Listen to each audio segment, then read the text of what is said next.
I'm Jason Stoneback. I'm a product specialist for Neptune Technology Group, and today we're going to look at the different components of a HP Protectus III meter. Here we have a 6-inch Protectus meter. Now this is an epoxy meter. It's also offered in stainless steel. First we have a strainer, our turbine element, our main valve, and then on a bypass we also have our positive displacement meter. And this is a compound meter. First we're going to look inside the strainer.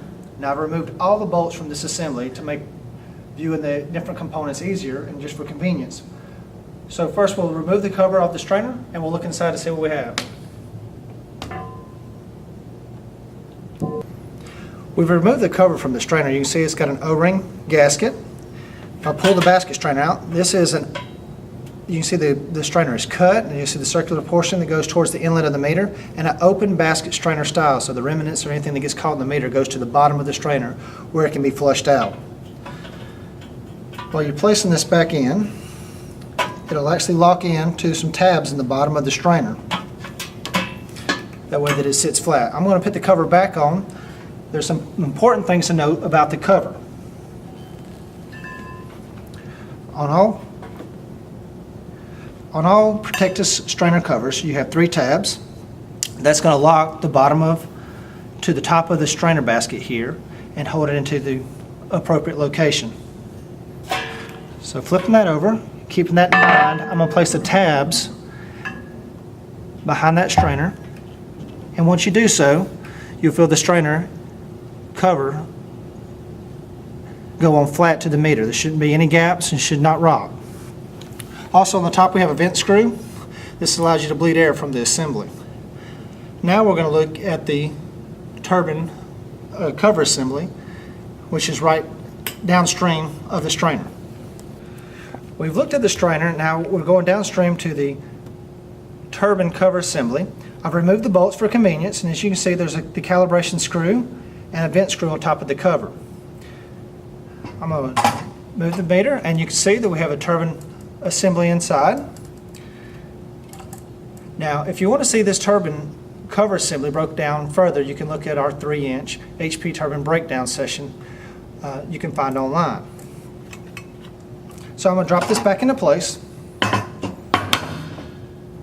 and move downstream to the main valve.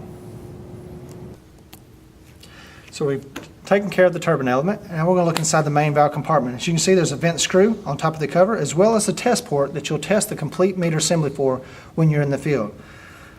So we'll remove that cover. Like I said, the bolts have been removed for convenience.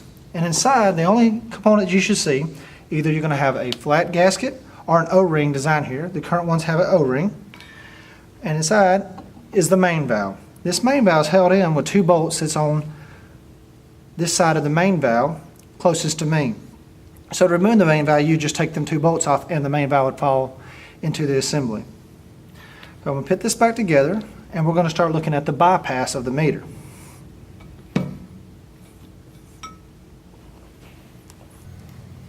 So looking at the Protectus, each one is equipped with a bypass which can be put on either the left or the right side of the meter. So for low flows, all the flow will come through the positive displacement meter, and then once enough pressure is went to actuate the main valve, the turbine starts contributing to the overall accuracy of the meter. With each bypass you have 2 ball valves, which are lockable standard. That way you can isolate the meter if you need repair or if you want to test the meter. Out of this test port on the low side for troubleshooting, you can test the low side of the meter by closing the ball valve. Inside of every bypass meter we have a throttling valve to help protect this meter in cases of high flow applications as we have with the Protectus. So I removed the bolts of the cover so I can pick this up. Inside you'll see the positive displacement meter. I'll remove the gasket. You should be able to wiggle this back and forth and pull the strainer up. The strainer locks in the assembly, and then I can pick the strainer up, and the chamber may come apart, but if not, you have the chamber assembly. And in the outlet side of the 210, with no tools needed, you can see the removal of the throttle valve. This throttle valve just throttles back the meter in instances of high flow applications to protect your disc meter. So I'll place this back in. Like I said, no tools necessary, just slide it back in. The chamber, you can see the gasket material and this machine surface is going to seal against here. I'm going to put that chamber in, holding the center of it. And then you see the strainer. The strainer has a tab side that mates to the meter, as well as a half moon key shape that will lock it into the main case.